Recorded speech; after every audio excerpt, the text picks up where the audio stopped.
কথায় আছে ঢাকায় টাকা উড়ে, তা বাস্তবে দেখিয়েছেন বৈষম্য বিরোধী ছাত্র আন্দোলনের সমন্বয়ক আব্দুর রাজ্জাক বিন সুলাইমান রিয়াদ। গ্রামের মসজিদ থেকে টাকা উঠিয়ে লেখাপড়া করলেও সমন্বয়কের নাম ভাঙিয়ে গড়ে তুলেছেন বিলাসী জীবন। নিজেকে স্বরাষ্ট্র মন্ত্রণালয়ের সরকারি কমিটির সদস্য পরিচয় দিয়ে করেছেন প্রভাব বিস্তার।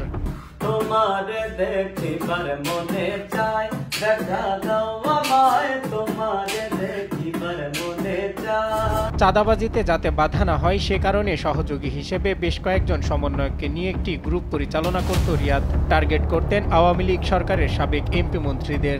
অথচ কিছুদিন আগেই আওয়ামী লীগের সাধারণ সম্পাদক ওবায়দুল কাদেরের ছোট ভাই বসুরহাট পৌরসভার পলাতক মেয়র কাদের মির্জার ঘনিষ্ঠ অস্ত্রধারী ক্যাডার ছিলেন এই রিয়াদ। রিয়াদের গ্রামের বাড়ি নোয়াখালীর সেনবাগ উপজেলার নবীপুরে।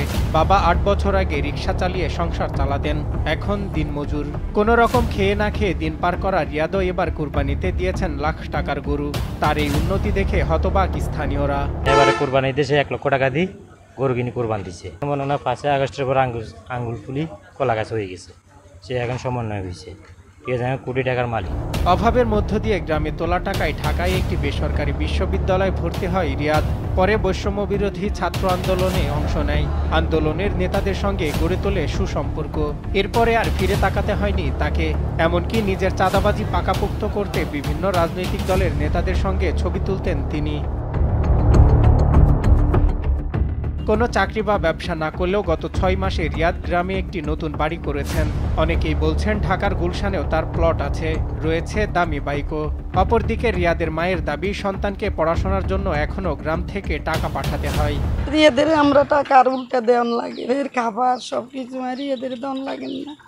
এত পড়ে এত বেসরকারিতে পড়ে গেছে, সরকারিতে ভোটে তাই দেওয়ান লাগতো না। গুলশানে সাবেক সংসদ সদস্য শাম্মীর বাড়িতে চাঁদাবাজি করতে গিয়ে ৫ জন সহযোগী সহ হাতে নাতে গ্রেপ্তার হয় রিয়াদ। এ সময় পুলিশ সদস্যদের চাকরি খেয়ে দেওয়া, এমনকি হ্যান্ডকাপ পরানোর সময় থানা জ্বালিয়ে দেওয়ারও হুমকি দেয় সে। ও আমার থানার মধ্যে এসে বলে যে সবগুলো চাকরি খাবো। ওই অস্ট্রেলিয়ান প্রবাসী, ওনার নাম আবু জাফর, উনি তখন আমাদেরকে সংবাদ দেন যে সাহায্যের জন্য। তখন আমাদের একটি টিম সেখানে হাজির হয়ে ঘটনাস্থল থেকে হাতে নাতে ৫ জনকে আটক করে। তার মধ্যে নেতৃত্ব দিয়েছিল আব্দুর রাজ্জাক রিয়াদ, সে একটি প্রাইভেট বিশ্ববিদ্যালয়ে পড়ে, এবং বাকিরাও তার সহযোগী। রিয়াদের মতো চাঁদাবাজদের দ্রুত আইনের আওতায় না আনলে আগামীতে চাঁদাবাজি ভয়াবহ রূপ নেবে, এমনটাই মনে করছেন অনেকেই। সজল বিশ্বাস, দেশ টিভি, ঢাকা।